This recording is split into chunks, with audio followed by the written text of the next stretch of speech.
my name is Sophie Berger. Welcome back to my channel. On this channel, we discuss productivity, university, personal finance, entrepreneurship, and in my last video about entrepreneurship, or one of my last videos, I mentioned that using LinkedIn and getting exposure is so important. And since then, I've gotten some requests to actually make this video about how I use LinkedIn and to just share some pieces of advice when it comes to LinkedIn. So this is this video. So yeah, these are some notes that I've made that I'm going to be sharing with you guys today. It's 9 tips and tricks when it comes to using LinkedIn. Before we just jump into this, definitely stay until the end of the video, because the last tip, the 9th tip, is actually one that has really helped me when it comes to networking and actually landing jobs and just getting a ton of tech interviews for different internships, for example. Okay, so let's get started with tip number 1. And tip number 1, really, it's something so simple. You can start it today. It's simply just not using default responses, because think about it, using default responses, everyone knows them, everyone sees them. If you get a response like that, you already know that that person hasn't put in a lot of effort into what they were writing you. And just, make it your own, make it your tone of voice, and really target your messages to the people that you're reaching out to. So let's move on to tip number 2.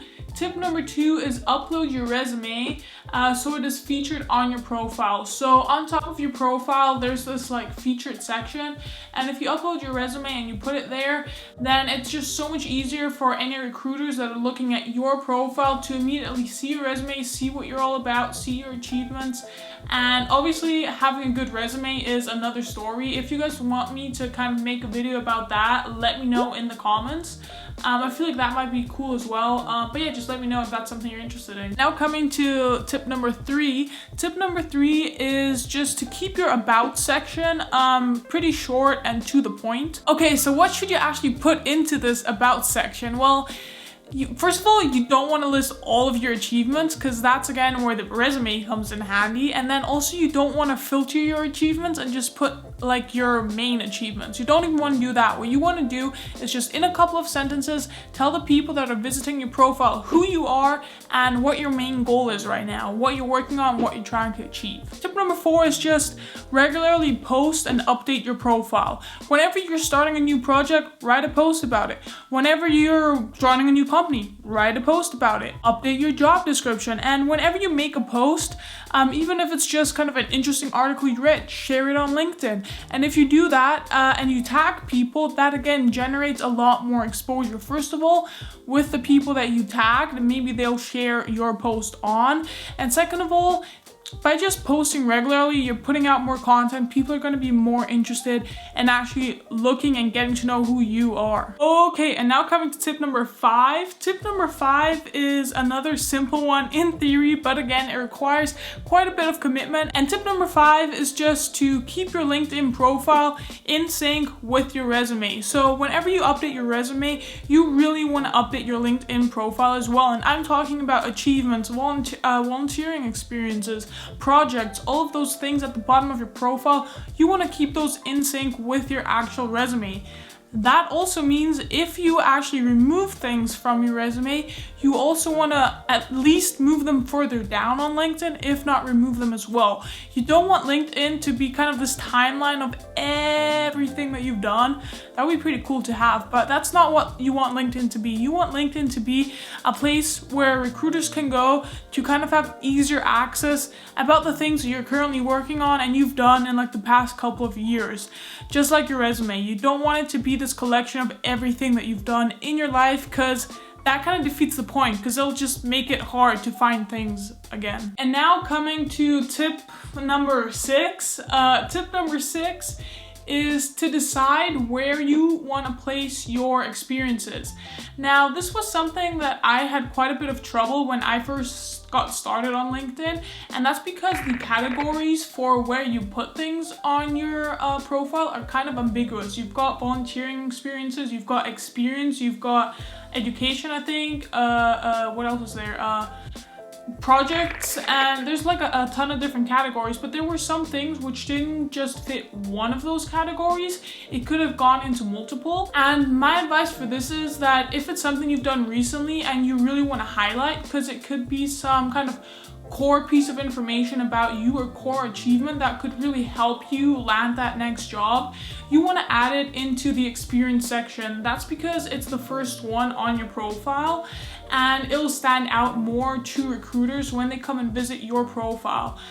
Even if it would fit, I don't know, volunteering a little bit better, if you want to highlight it, still put it into experiences. Now coming to tip number 7, and this is getting skill endorsements. That's something that I really struggled with also when I first got started. Is I had all of these different skills that I was super excited that I could highlight and share with people, but people weren't really too interested. They were kind of ignoring them, and I wasn't getting any endorsements, which basically meant that my skills weren't really being confirmed by anyone. And one great way to just get endorsements is to just endorse other people.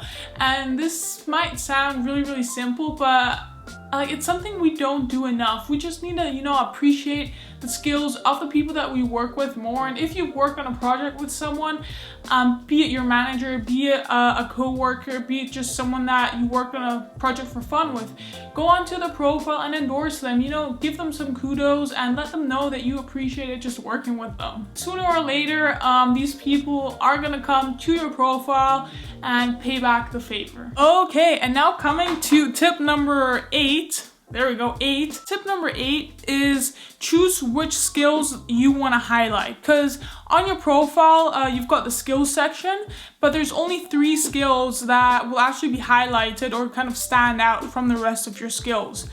And the way that you want to use that, because it's only 3 and is therefore limited, if you have more skills, is you want 2 of those skills to be skills that you have the most endorsements for. But then that 3rd skill, you want that to be a skill that you want to get future endorsements for. So 2 of them, you've already got a ton of endorsements for, and 1 of them, you want to get more endorsements for. And then as people visit your profile, they're going to see that one that you want to gain endorsements for, and they're going to see it has less than those other 2 that are currently being highlighted, and they're going to be more likely to highlight that skill for you. And then once that skill gets enough endorsements, you can switch it out for another one that you want to get more endorsements for. So 2 of them you're always keeping there, and then that other one you're rotating to get more endorsements for those other skills. Get what I'm saying? Cool. Okay, and now coming to the last piece of advice that I'm going to share with you guys today, and it's tip number 9. This is the one that you've been waiting for, and thank you guys for staying till the end of this video. But this tip is actually going to change the way that you use LinkedIn, and that you're going to connect with recruiters and just get interview offers and put yourself out there. So what I usually do is, let's say I want to work for, I don't know, Apple. I'm going to go onto LinkedIn and I'm going to type in Apple recruiters. A bunch of people are going to show up, and I'm going to connect with them and send them a personalized invitation, meaning I'm going to add a message to my connection request. Then I'm going to, a couple of days later, once I've actually applied online at the company, Apple in this case, I'm going to message these recruiters, and if I've found one that really suits kind of my situation, let's say there's a Canadian university's recruiter for Apple, that's going to be the one that I'm going to message and contact. If that's not the case, message a few of them. And what you want to do is, you don't want to message them through LinkedIn though. You want to go onto their profile, and sometimes they actually have their email address there. You want to email them and not message them through a direct message or something on LinkedIn. Because by emailing them, you're getting that kind of more personal connection that's not through this third-party platform, and they know that you've went through the effort of actually finding their email address and of actually applying online and then contacting them about that. And for me, that has really made a big difference, is going on LinkedIn, finding recruiters, then applying online, and then just emailing them personally. So I hope you guys found this video helpful, and this actually will help you get job offers, find interviews. That's how like just using these tips really changed the way that I use LinkedIn, and I've just seen a lot more kind of engagement with my profile and also people messaging and reaching out to me, which is super awesome. So if you guys follow these tips, I'm sure that your LinkedIn game is going to change completely.